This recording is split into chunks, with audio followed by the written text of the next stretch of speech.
What's up, everybody? Curtis Wilkerson here with Inside Arkansas and the Pot at the Palace, coming to you guys from Amica Mutual Pavilion in Providence, the Dunk, as I call it. They might not call it that anymore because they can't, but that's what I remember it as, the Dunk.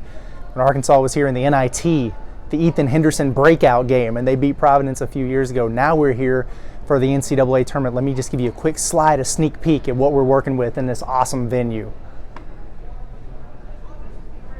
There you have it. She's a beaut, Clark, wouldn't you say? So excited to be here. It's media day, practice day. Wanted to make sure that we hopped in here, gave you that vibe check like we said we were going to do, and then get you primed up for this Kansas game as Omaha and former Razorback assistant Chris Crutchfield gets ready to lead his team on the floor for a practice right behind us. How cool of a story is that for him? A guy to get his first head coaching job, Division I, and then within 2 to 3 years, he's got those dudes in the NCAA tournament. Good for him.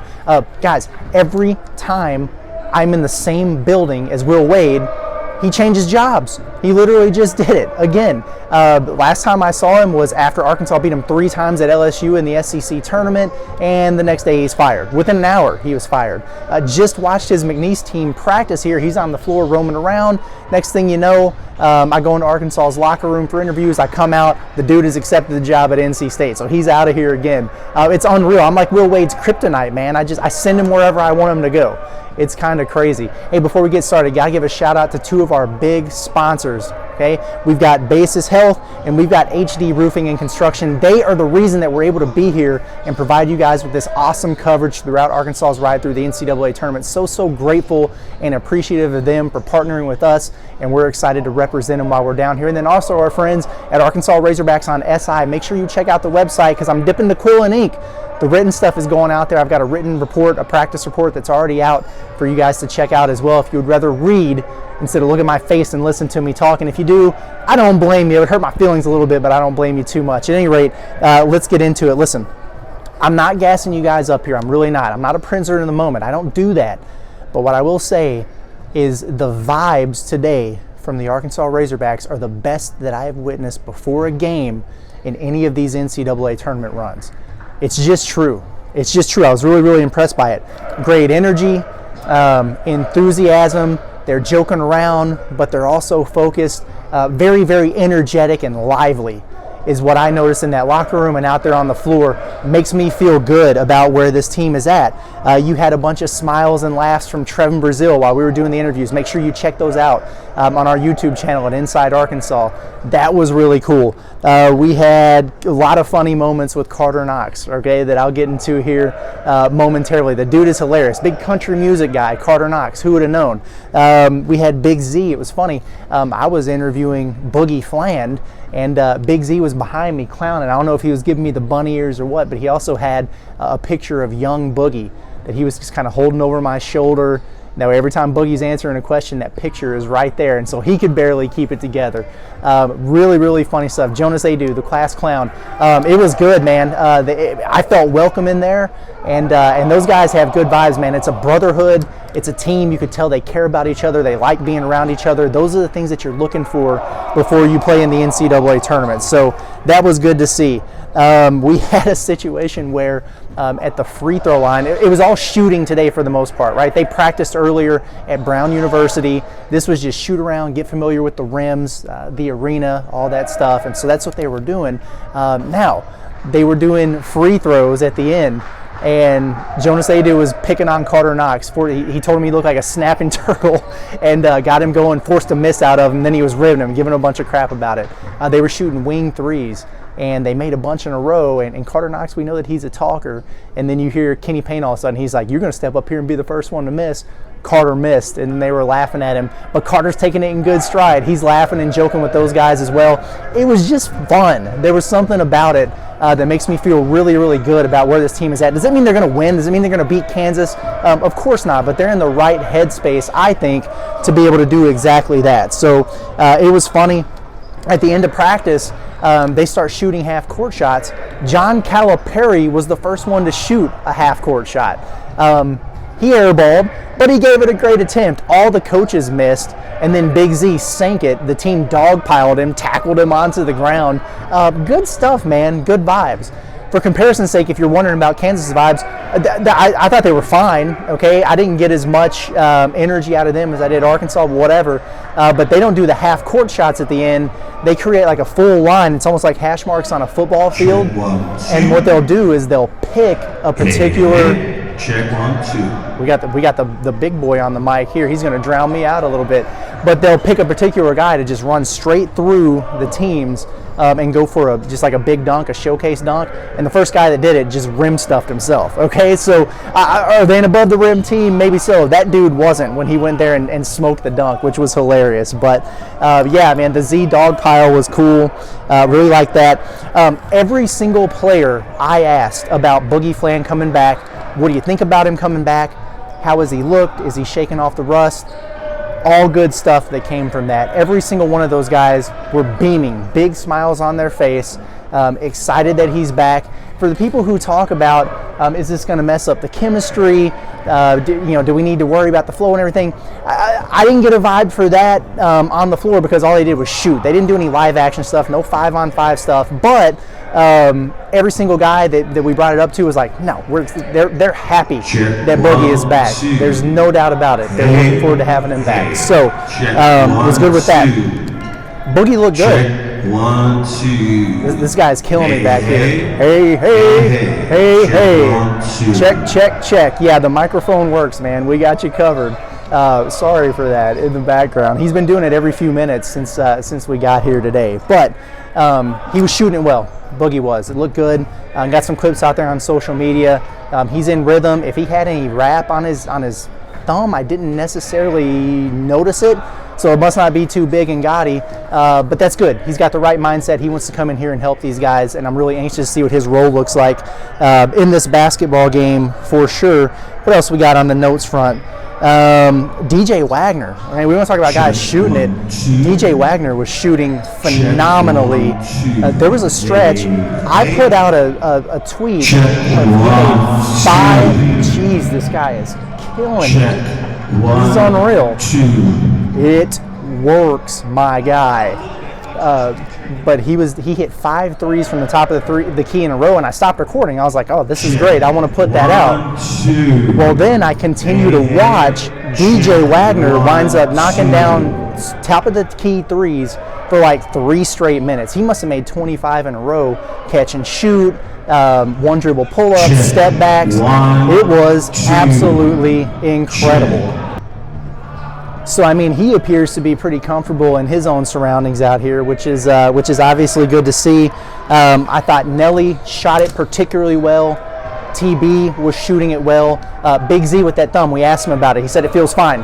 He's good, not worried about it. It wasn't big and heavy and wrapped. It wasn't swollen or bruised. I was kind of getting my eyes on it there. And he was shooting it well also, and that's going to be really important. TB and Z, the way they can stretch those bigs for Kansas out of the paint, that's going to open up a lot of space there for Arkansas. So if those guys are able to knock down threes early, that's going to be really, really important, I think, for the Hogs. Let's see. Noah Duthiero, Cal said, he confirmed that he's going to be out, whatever. We knew that. He is with the team. He did not dress, did not participate in any of the shoot-around stuff that we were able to watch. So just a little bit of an update there on him. As far as Kansas is concerned, Hunter Dickinson is huge, right? I was right there underneath the rim watching them. That is a big, big dude. I asked all the guys in the locker room, does it help in preparation because you've already played these guys for an exhibition? Like the teams are very different at this point. Both teams are. They had some guys out. Arkansas had some guys out, but you've seen them, right? You've seen most of your matchups. You played against them. You sweated. You grinded out a 40-minute basketball game against them. It should be easier in preparation on both ends, right? You understand personnel. Maybe they're running some different stuff. They all agreed with that, but most of those guys would admit, hey, they didn't have Hunter Dickinson. We played him. We understand that. We know what this guy brings to the table. Tough matchup for Arkansas. He's huge. Are they going to be able to keep him off the offensive glass? Can they drag him out and attack him defensively where he struggles? Maybe get him in a little bit of foul trouble. That'll be something that I've got my eyes on there with the Razorbacks. Let's talk matchups real quick with these guys. I think you're going to see DJ Wagner and DeJuan Harris. DeJuan Harris, one of the best true point guards in the country, a really good on-ball defender. We know that. A great assist man, passer, sets his players up. We know that for sure. And now the thing with DeJuan Harris, though, is he's never been that big of a scorer. They thought he might take that leap this year. He really didn't. He's not even averaging double figures for this team. Now, against Arkansas in that exhibition game, he scored a lot. I think he finished with 26 points or whatever. Now, Boogie Flan won that matchup straight up, but you can't have a situation where he goes crazy like that from a scoring standpoint, because they struggle in their backcourt when it comes to that from time to time. When DeJuan Harris is really scoring it, Kansas usually wins basketball games. When he's not, they're way more vulnerable out there. By the way, if you see the quick change of venue there, I had to pause it. The band showed up there. I didn't think that Omaha brought their band. They did, and it was just way too loud, so I had to pause and come down here into the concourse. We're all over the place, but hopefully we got away from that dude's speaker too. That was driving us nuts. But I think this is a good matchup for DJ Wagner to hold down the fort on the defensive end for Arkansas, and they need a scoring game from him. Instead, he was shooting it well. When DJ Wagner makes multiple threes, Arkansas typically wins basketball games. So that matchup at the point guard position is going to be one to really, really monitor closely in this game. I think you're going to have John L. Davis and Zeke Mayo, two impact transfers for these respective basketball teams. We remember Zeke Mayo. He came to Arkansas as a jackrabbit with South Dakota State back in the day, was a Summit League Player of the Year. He was kind of the most unheralded of the transfers that Kansas brought in. He wound up being the best by far. Some of the other guys, A.J. Storer, Rylan Griffin, haven't really panned out, but this dude has been really, really good for him. Zeke Mayo's made over 80 threes. He's shooting at over 40%. You're going to have to chase him off screens. Can't let it be a game where he goes crazy and knocks down 4, 5, 6 threes. We've seen some guys do that to Arkansas this year. You don't want it to be this guy in this game because you know he's capable of it coming in. What are you going to get from John L. Davis? He's been really, really good here for Arkansas down the stretch. We've talked about some of the decision-making stuff at the end of the games in the SEC tournament, but overall, you've got a guard here who has been in this moment. It's not too big for him. He's been in multiple NCAA tournaments. He's been to a Final Four. You need his best in this game. I think this needs to be a matchup that Arkansas wins, right? On the wing, you got Carter Knox versus Rylan Griffin. Rylan Griffin, the sharpshooter from Alabama, hasn't been as sharp of a shooter for Kansas, but he's probably been better than what they've gotten from A.J. Storer. He's made over 40 threes. I think he's shooting about 34%. Here's the thing. We know that he's capable because we saw him do it at Alabama, so no flashbacks to your time under Nate Oates, buddy, right? Carter Knox, I'm really anxious to see what we get out of him because he had been in a little bit of a slump. You were wondering, was he hitting a freshman wall? What's really going on here? And then he kind of had a little bit of a breakout in that Ole Miss game. I think he finished with 14 points. He hit 3 threes. He was starting to get downhill late in that game, looked more comfortable. And now he's had, a week or so, and they've been practicing, I know, but to get his legs back underneath him, I think we got an opportunity here to see a big game from Carter Knox on the big stage. He ain't got no lemon booty for a freshman out there, okay? He was very relaxed. He was the funniest dude we talked to in the locker room. He seems pretty dialed in, confident, didn't have the big bright deer-in-the-headlights look that you see with some freshmen at times.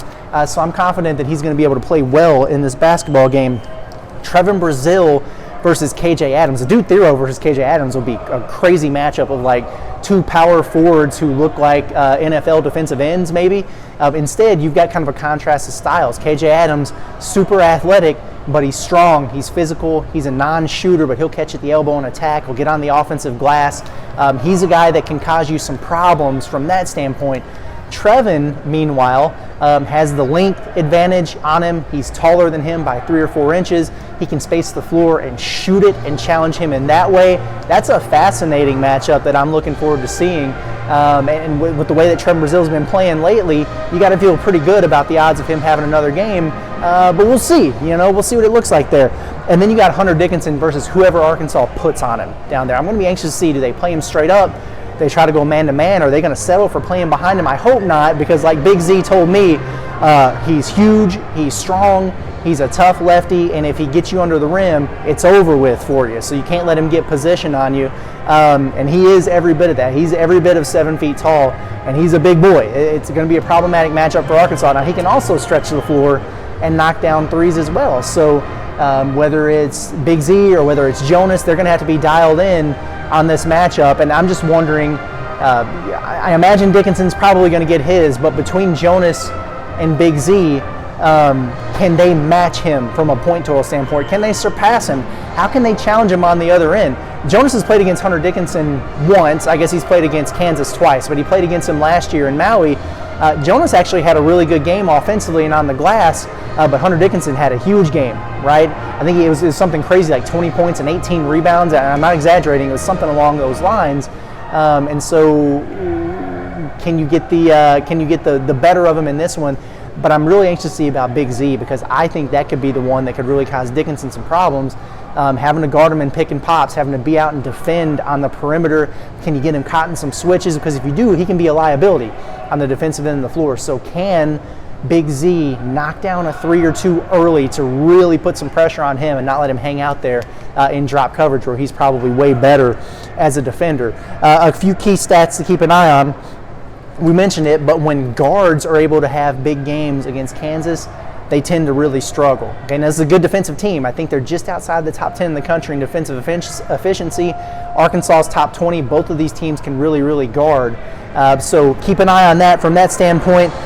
One thing I noticed about Kansas, they're not getting to the free throw line that much. Good for Arkansas, right? You don't want to put them on the line 30 times. It's not a team that's drawn a lot of free throw attempts this year, comparatively speaking. So that's good. Now you got a little bit more depth than you did a week ago, but you still don't want to get into foul trouble down there either, which is something that cost Arkansas in that game against Ole Miss the last time out. What else? They're also not forcing turnover. They're 15th in the Big 12 in league games in turnovers forced. That's good for Arkansas, who we kept saying, like, hey, this is a pretty good team about not turning it over. Kind of took a step back a little bit from that standpoint late in the season, but maybe this is a game where if they're taking care of the basketball, not turning it over, and they're not putting Kansas on the free throw line, you see some of the things, like some of the ingredients there for an Arkansas team to have a good performance. So we'll see what it looks like, folks. Offensive rebounding, well, you want Arkansas to crash the offensive boards for sure. You need them to keep Kansas off of the offensive glass. Dickinson, KJ Adams, Flory, Badunga, those 3 guys are really, really good on the offensive boards. You know, if you keep them off the free throw line, that's great. You also want to limit the second chance opportunities and the easy ones. We know this. We get it. What a headliner matchup, man. John Calipari versus Bill Self, Kansas versus Arkansas. I don't know if anybody ever expected to see this as a 7-10 matchup, but here we are, and it's going down in Providence. I think it's going to be a really good game. The line is Kansas minus 4.5. Last time Arkansas and Kansas played, I picked the game. I picked Arkansas to win. I picked the exact score that it happened by. I'm not confident that I will be able to do that again. But after what I saw today, looking at this matchup, I think this is a very winnable game for Arkansas, and I'm going to predict them to get it done in this one and move on to the second round, where they would face the winner of St. John's and Omaha. And if I'm wrong, well, it ain't my fault. I'm not out there on the basketball court playing. So we'll talk about it on the Pot the Palace postgame show. Make sure you guys tune into that as well. Appreciate everybody for rocking with us as always. Appreciate our sponsors again, Basis Health, HD Roofing and Construction, and appreciate you guys. I'm glad I got to show you the floor and show you the amp before the guy started screaming at me on the loudspeaker there, but we moved, and I think it was better after that. So I'm not the guy that's going to keep doing retakes, right? Like we got some talking points, we got a few notes that we take, but we riff it. We're off the cuff, man. I'm not going to restart this thing and do it again. No, we'll just move down a few feet and we'll start talking about it. You got to be resilient. You got to adapt to your environment. That's what we need to see Arkansas do in this basketball game, right? So at any rate, I'm out of here, people. Appreciate everybody. We'll be back with you for the Pot at the Palace postgame show tonight. It's been Curtis Wilkerson with Inside Arkansas and the Pot at the Palace. We'll see you guys after the game. Have a good one.